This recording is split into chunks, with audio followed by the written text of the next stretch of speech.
Sekarang kita sudah bersama Kang Denny, Kang Riki di kawasan Batu Templek di Sanggarung.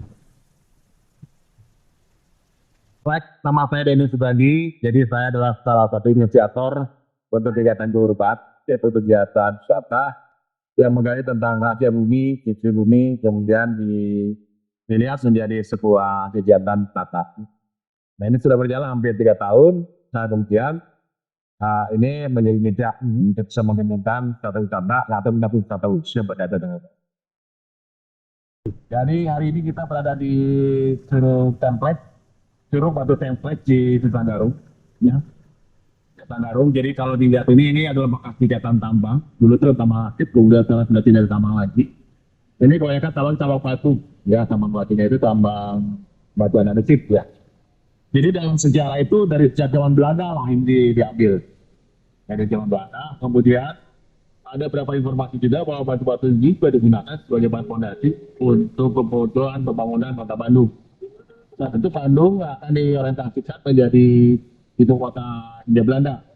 Ada masuk sampai kemudian gedung-gedung yang ada di sekitar Bandung bagian tengah, ya. Jadi Bandungnya dari sini semua diambil dari bahan fondasi, itu ya. Nah ini teman-teman semuanya kalau lihat di sini ini namanya batuannya adalah batuan andesitik ya, andesit. Ini ada batuan juga. Dan kemudian ini dari mana datangnya? Dan kemudian batuan andesitik ini gimana ceritanya kok bisa ada di sini? Nah kemudian bentuknya itu atau strukturnya itu sendiri itu seperti berlapis-lapis. Jadi ada lapis satu dua tiga ya. Jadi kalau dibuka ini seperti ada pipih bentuknya. Ada strukturnya di dalamnya. Itu menarik ya. Nah ini saya mau peta, teman-teman semuanya, ini peta ini adalah peta yang dibikin oleh Hadi Santono tahun 92. Ini adalah peta yang namanya adalah peta Gunung Api, Tahuan Parau Sunda. Ini di atas ini, jadi kalau kita ke arah utara ini, dan sini ke arah utara ke arah sana ya, di balik ini ya, di balik ke sini ini. Jadi kalau di utara ini ketemu dengan namanya Daun Besar, di Lembang. Jadi kalau Kasir Payat Haryanto itu ini bahkan kita jauh kita sampai ke arah sini, ke arah Mangwaya, tidak 30 kilo lebih. Jadi kalau misalnya dikatakan dan 20 kilo, sampai ke Ngambal dia mengatakan bisa lebih dari 30 kilo sampai ke arah Mangwaya. Nah artinya apa? Karena di sini ada blok yang naik. Ini blok yang naik ya teman-teman semuanya yang warna merah ini. Blok yang naik, kemudian ada blok yang turun dari Lembang, dibatasi oleh namanya Saring. Ya, ini Saringnya yang naik. Artinya apa? Artinya ini terjadi adalah ada kegiatan tektonik. Jadi menandakan bahwa kalau kita lihat ini adalah hasil kegiatan tektonik itu. Nah kemudian warna merah ini mengindikasikan bahwa ini adalah hasil dari kegiatan letusan Gunung Sunda. Jadi sebutnya adalah S1. Bukan sarjana ya. S1 di sini meneruskan adalah lapanya lava Sunda. Lava desi abu-abu gelap otoritik dengan tenokris pada kelas. Dan sedikit dalam ini, dan kemudian ini dari Islam besar lakuk dan tertikap dari permukaan Gunung Sunda ya. Jadi kalau lihat ke arah sana lagi, nah ini ya, yang kotak ini kemudian disumatin sebesar ini ya.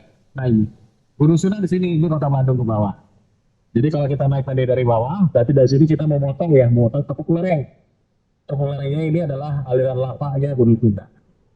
Gitu ya. Jadi ini confirm bahwa di peta ini, peta geologi regional, saya dikatakan bahwa ini adalah ternyata lava Sunda. Ya, lava Sunda itu S1.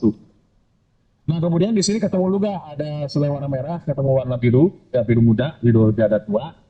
Jadi inilah dari kegiatan justru lebih tua. Jadi ini ditumpak oleh kegiatan letusan gunung api Sunda. Prasundanya di mana? Jadi ada Prasunda, Sunda, kemudian setelah itu datang Tonggawan Barahu. Ada tiga yang kalian lihat ya. Nah, ini adalah Sunda yang baru, ya, generasi kedua. Generasi pertamanya ini. Ini ya, yang warna biru ini. Adalah film klasik Prasunda, kemudian mendapat termasuk lebih muda lagi, ya. Ini adalah Prasunda. Jadi ini dan ini, ya ini dengan ini lebih lebih tua. Jadi kalau kita posisinya ada di Sontak Tulang ini ya. Ini Sanggarung itu kita di sini. Berarti jatuhnya itu warna ini ya, warna biru ini. Ya, katanya adalah area lokasi Prasunda dan Sunda.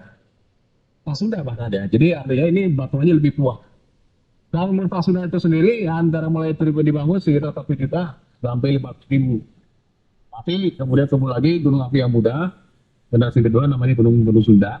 Ada Prasunda, ada Sunda. Ini yang Prasunda itu. Ini Prasunda, ini Sunda. Gitu ya. Jadi biasa. Jadi ada aliran lava yang muda itu mendukung aliran lava yang lebih lama. Jadi yang tua itu ada di sini. Jadi ini kita ketemu dengan singkapan aliran gunung sekitar 500.000. Jadi kalau misalnya umurnya tua, kalau kita jalan-jalan ke Gunung Batu, nah itu batunya sama. Nah ini batuan ini yang dipatahkan oleh Sesarembang. Dipatahkan oleh Sesarembang ini. Dasarnya ada di sini. Nanti ada teman-teman. Nah ini adalah peta regionalnya, teman ini ya. Jadi kalau di sini lebih regional, kemudian disebutkan lebih umum, sifatnya lebih umum ya. Nah kemudian ada yang menarik teman-teman semuanya.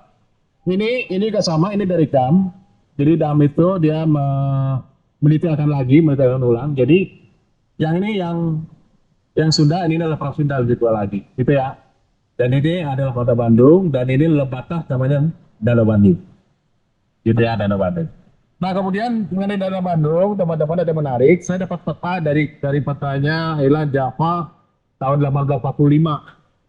Jadi saya masih SD lah, kurang lebih ya, tahun 45. Nah yang menarik ya, ini posisi ujung burung ya. Ini Bandung, ini ujung burung, ini Sinanglaya, berarti ujung burung ini ya. Dan ini dituliskan, digambarkan ada bentuk yang lingkar tertutup seperti ini. Ini adalah Danau Bandung segmen bagian ujung burung. Nah, apa hubungannya? Ini adalah jalur yang dibikin oleh Dedes, ya. Jadi di sini, di bawah sini, ini adalah masih ada Danau Bandung tua yang ini, namanya Gagarahan Juang. Ya, Gagarahan Juang. Jadi ini sampai ke arah sana, sampai ke Sapan, nanti ketemu di sini di sekitar Ciparai. Jadi inilah dataran paling rendah, kemudian ditempati oleh sebuah danau terakhir, ketika Danau Bandung turut, kemudian dia masih tersisa, namanya Muras atau Rawa, gitu ya. Nah ini batasnya di sini tepuk lerengnya. Jadi Dendels, kenapa dia naik ke atas? Ya ini kan jalur ini. Kenapa kok dia tidak lurus ke arah sini? Kalau ngejar ke arah Sumedang ya, atau ke arah mas Salengka, Salengka atau ke arah Garut sana ya, lebih mudah. Kenapa dia harus naik ke atas? Karena dia dibatasi oleh danau ini.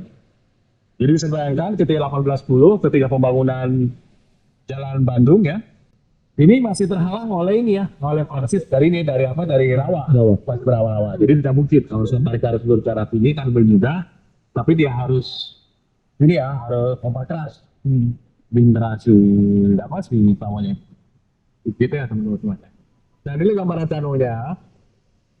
Nah, ujung burung sebelah sini ya, teman-teman ya, bagian timur. Jadi Danau Bandung itu terbagi dua dan ditutupi oleh benteng alam, namanya adalah perbukitan yang ada di intrusi di sekitar Cimahi atau Ladadar. Yang pertama kali terbentuk tentunya adalah ini ya. Kemudian baru dia ke arah barat. Kemudian bobol lagi nanti ketemu di sekitar daerah Padalarang. Di sini bobol lagi kemudian menerus sampai ketemu lagi dengan danau yang baru di sini namanya adalah itu. Nah ini adalah batuannya. Jadi kalau kita lihat di sini tuh seperti apa? Seperti serpih gitu ya. Seperti pelempar ya, lapis-lapis ya. Jadi ini menandakan kalau sudah confirm bahwa ini kalau tadi dikatakan dalam peta itu adalah pernah dan Sunda, daerah Sunda, dan itu adalah aliran lava. Nah pertanyaan kita itu aliran lava itu seperti apa? Lava flow. Nah bisa dibayangkan seperti ini teman-teman. Udah kita masih merah tuh mengalir ya.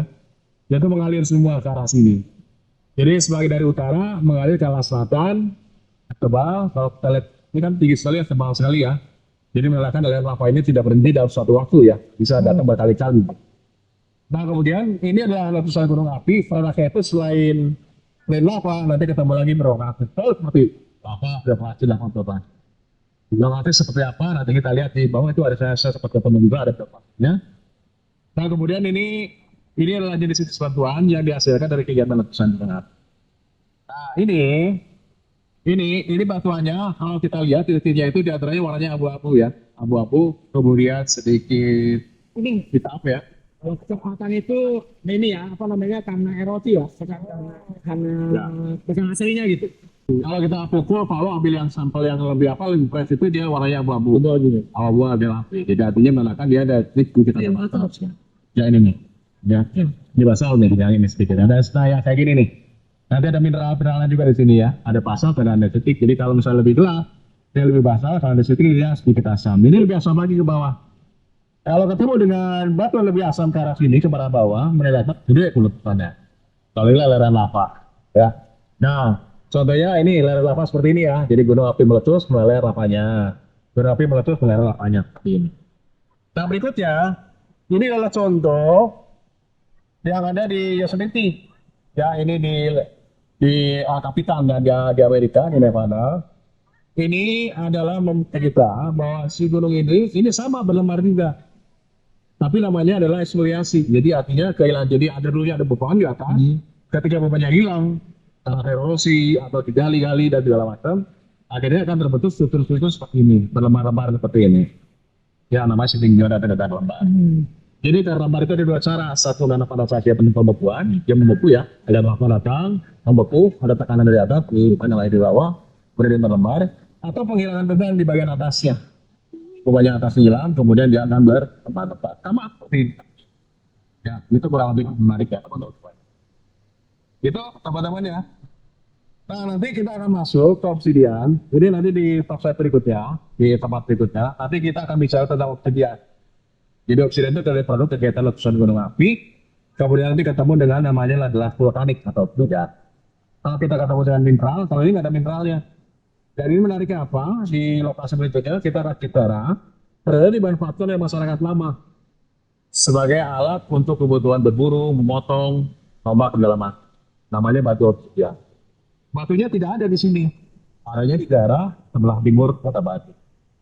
Nah, dia di bawah. Nah, bagaimana aku bisa di bawah? Ada jalurnya, ada jalur mana? Nanti kita ketemu lagi di lokasi.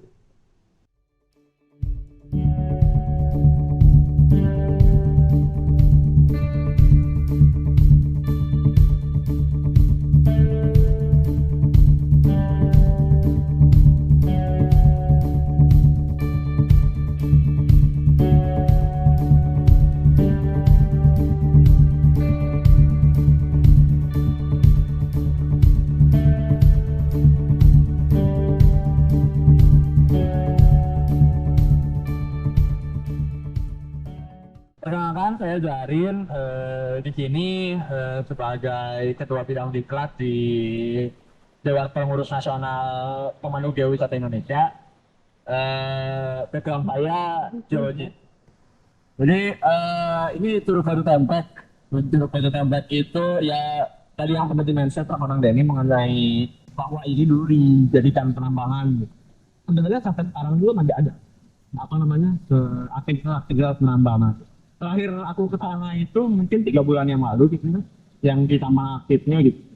Tapi mereka ya namanya Guranil mah nggak berizin lah, maksudnya lokal aja gitu. Walaupun sebenarnya yang nambang juga bukan orang timur, tapi yang membuat lokasi ini menguntungkan ada batunya itu sudah pikir dari awal. Ini kan dulunya waktu zaman Belanda juga dikasihnya di apa namanya dipergunakan untuk tambang. Nah, tapi ternyata setelah di kemudian hari merasa mungkin Belanda juga ngerasa kayaknya satu kayaknya andesitnya udah cukup. Iya. Yang kedua Satu lagi yang buat resiko tinggi. Oh iya. Jadi gampang sekali apa namanya? Karung-karungan gitu. Terutama kalau yang di sini Iya. mereka kan namanya penambang liar mah nggak ada safety ya. Nggak ada safety, nggak ada apa. Jadi ya yang gitu teh omang biasa rusak jadian. Benda purba mati duluan sebelum manusia ada ya. Jadi ini kebayang karena lapisan seperti ini berapa kali letusan gunung ya? Berapa kali dan berapa lama fasenya? Iya, Karena letusan itu kan bisa lama ya. bisa lama gitu. Betul. Kayak terakhir mungkin Sinabung 3 tahun. Iya, kayak Galunggung tahun gitu ya. Tahun ya. Baru mau dingin, Baru mau dingin. itu ketimpa lagi. Iya, iya, iya. Nah, adik-adik kayak gitu ya. Jadi ya, lapisan-lapisan seperti ini harus tahu nih buat anak-anak gaul, anak-anak nongkrong, jangan disembah batu-batu kayak gini. Karena secara geologi ya ini terbentuk karena lapisan gunung berapi. Itu ya. Ini dari sini. Oh. Ini warna aslinya kayak gini, batu apa namanya? Tapi ini paling muda batunya ya. Di sini iya paling muda. Di Tapi sini? kalau misalkan di tempat lain kan enggak, maksudnya secekungan Bandung ini salah satu yang tua. Jadi daerah ini memang daerahnya daerah batu-batuan tua lah. Iya, iya. Daerahnya Sunda sama Prasunda antara itu. Bergerak kembali setelah di lokasi Batu Templek, kita akan lanjutkan perjalanan ke apa nama daerahnya Kang Deni? Itu lokasinya itu di Panjandaan. Panyandaan. Pasti di Panjandaan. Jadi kita melihat lagi ada sebuah kejuaraan tua. Jadi memang itu diduga adalah singgalan Pasundan. Jadi lebih tua ya. Nah kemudian di situ ketemu di beberapa laporan Belanda itu ketemu dengan namanya obsidian. Di alat batuan ini dipakai oleh manusia prasejarah.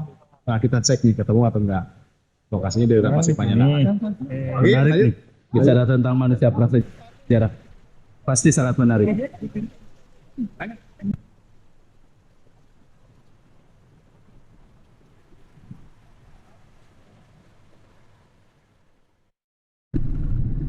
Kalau bukit tadi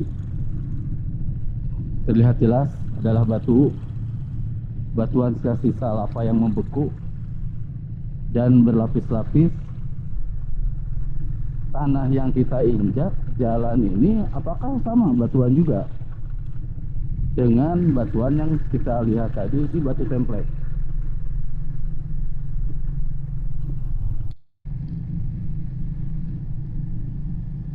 Ini batuan, itu penambangan Batu Templek. Makanya sebut Batu Templek punya bentuk seperti itu. Ini sungainya nih. Tuh. Batu juga di sungai-sungainya, batu-batu. Mungkin ini bekas tambang yang terbawa oleh air, batu-batunya kecil-kecil.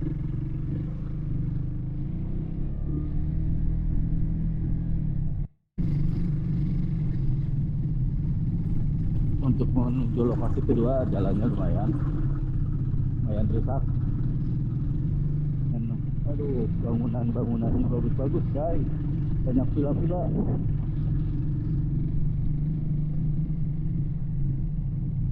Bandung banget, saya baru tahu kayak gini Bandung, Jemberung, wow.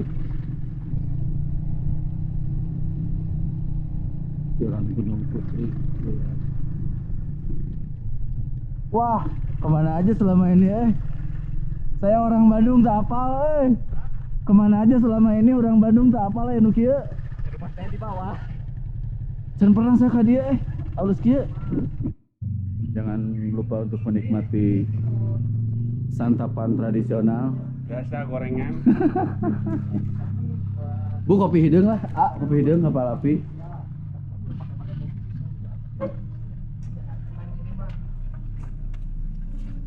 Kopi 3.000 view 2 juta. Mahal ya mah view nah. Nah saat ini kita lagi memandang ke arah selatan, jadi ketemu dengan cekungan Bandung. Ya di antara cekungan Bandung ini dilingkungi oleh gunung api dan perbukitan. Nah yang paling yang bentuknya adalah seperti perahu itu adalah Gunung Malabar. Jadi Gunung Malabar ini termasuk gunung api tua. Dan kemudian kegiatan aktivitasnya itu sekitar Christopher atau sekitar 300.000 ya sampai 100.000 lah kurang lebih seperti itu. Nah kemudian di antara gunung itu kalau kita tarik ke arah utara ketemu lagi ada tinggian lagi kan. Nah itu adalah kelompoknya Gunung Sinda, Gunung Tanggaru, Gunung Marapi. Jadi dilingkupi oleh gunung. Nah kemudian menariknya di Bandung itu sendiri kalau kita lihat di sini ini bentuknya seperti cekungan kan? Iya, cekungan betul. Ya. Dikelilingi oleh gunung-gunung. Jadi kalau misalnya istilah orang tua dulu sebut gunung di lingkungan gunung, Bandung dikelilingi oleh pegunungan, gunung api dan perbukitan. Ini clear di sini kelihatan jelas. Ini kebetulan cuacanya lagi bagus. Iya bagus cuaca. Jadi kita bisa melihat pusat kota Bandung kelihatan, ada Masjid Agung kelihatan dari sini ke bawah sampai ke arah selatan. Di daerah Nagreg itu tepatnya itu ada sistem gunung api, ada kelompok sistem gunung api. Dan kemudian dari situ ada beberapa kubah-kubah lava. Jadi artinya ketika gunung akan meletus, kemudian muncul itu adalah lava. Nah kemudian karena sifat lavanya itu lebih basah, kemudian itu dia tidak mengalir kemana-mana dan kemudian dia menutupi lubang kepundan. Nah dalam proses penutupan lubang kepundan itu, kemudian terjadi pembekuan dengan cara cepat. Nah akhirnya tidak terbentuk mineral, kemudian disebutnya adalah batu obsidian atau gelas vulkanik. Warnanya warna hitam, kemudian kalau dipecahkan itu tajam. Nah terus kalau dari ujung sananya, dari ujung sana itu di daerah Nagreg, itu menjadi jalur nenek moyang kita itu untuk mendistribusikan batuan obsidian. Dari sana, ya jalan kaki melewati daerah mana ya, dari Jatinangor, kemudian di lerengnya Manglayang, kemudian sampai ke Cibaduyut ya, ke Cikadut, kemudian nyebrang lagi sampai ketemu Dago. Nah kemudian ada laporan dari Belanda bahwa di daerah Dago di kaki 386, tepatnya di daerah Kordon, itu ketemu dengan beberapa perkakas yang dibikin dari bahannya adalah obsidian. Jadi menandakan bahwa batu yang ukuran besar itu, bongkah-bongkah batu itu dibawa oleh nenek moyang. Nah, kemudian terjadi ini ya jual beli lah, atau tukar-tukar guling atau naon lah berinya sebenarnya boleh latih. Barter lah ya. Jadi barter. Barangkali barter, kemudian setelah itu dari bongkah-bongkah ukuran besar itu kemudian dibikin menjadi alat-alat untuk kebutuhan seperti mata tombak, kemudian pisau dan segala macam sebagai alat memotong. Nah itu berangkat dari sana. Jadi kenapa dari sana? Karena kalau dicek lagi di beberapa tempatnya tidak ketemu. Jadi hanya satu sumber lokasi kegiatan penggalian tambang yang mereka tanam obsidian itu hanya di daerah Nagreg. Jadi dari Nagreg dibawa ke Bandung bagian dulu. Lalu seperti itu. Nah itu yang jadi masalah, jadi menarik. Jadi ternyata sudah ada jalur inilah, jalur manusia aja, jalur sejarah perdagangan, jalur perdagangan lah ya, jalur perdagangan zaman dulu. Dan kemudian menariknya kenapa kalau kita lihat dari sana sampai ke arah titik ini atau ke daerah Dago, kita sebenarnya bisa melewati cekungan Bandung ya. Nah barangkali pada saat itu masih tergenang tuh karena rawa-rawa banyak binatang buas, mamalia besar. Jadi dia itu berjalan kaki melewati daerah tinggian-tinggian, melalui lereng, termasuk Gunung Manglayang ini sebelah utaranya, lereng ini kemudian berjalan sampai ke daerah Dago. Jadi tidak memotong tegak lurus cekungan Bandung pada saat itu. Jadi tidak masuk lembahnya. Tidak masuk lembah. Jadi bisa jadi bahwa saat itu lembah masih berawa-rawa, kemudian masih ada malaria, nyamuk segala macam, termasuk binatang mamalia besar lah. Jadi sangat berbahaya. Nah kemudian masih berair, jadi agak sulit. Kalau misalnya orang jalan kaki pada saat itu di masa prasejarah, dari ujung sana ke arah sini itu harus menggunakan metode gravitasi. Sedangkan perahu kan belum dikenal saat itu ya kan. Mulai dari budaya yang dari selatan, dari pantai, dari pegunungan ketemu di KBB jadinya. Jadi KBB tempat pertemuan, pertukaran barang. Ada batu obsidian, kerang, karena ketemu tuh di galian di dan gua pawon ya, seperti aksesoris lah. Aksesoris itu kebanyakan bukan batuan berasal dari sana, tapi dari tempat-tempat yang lain. Jadi bisa jadi mungkin ada pertukaran. Itu untuk lengkapnya bisa dicari paper judulnya Obsidian Sourcing in Bandung by Stephen Chia. Nah, siap. Ya berarti hanya cuma dari sini kan? Iya. Sumbernya itu antara kalau tidak dari Pasir Kiamis, dari Kendan. Ternyata Pasir Kiamis dan Kendan itu punya punya komposisi kimia sehingga nggak bisa dibedain klasternya gitu. Menurut Sia di papernya dia bilang bahwa obsidian sourcingnya itu kalau nggak dari situ ya kalau nggak dari Pasir Kiamis ya dari Kendan. Obsidian sourcing. Itu nanti ada Stephen CHIA Cia itu dicari di Google Scholar juga itu gampang lah ketemu. Ya begitulah tur kita bersama Ria Urban. Jadi sambil istirahat pun kita masih menggali ilmu dari Kang Denny ini. Jangan lupa untuk mencari ilmu terus. Thank you.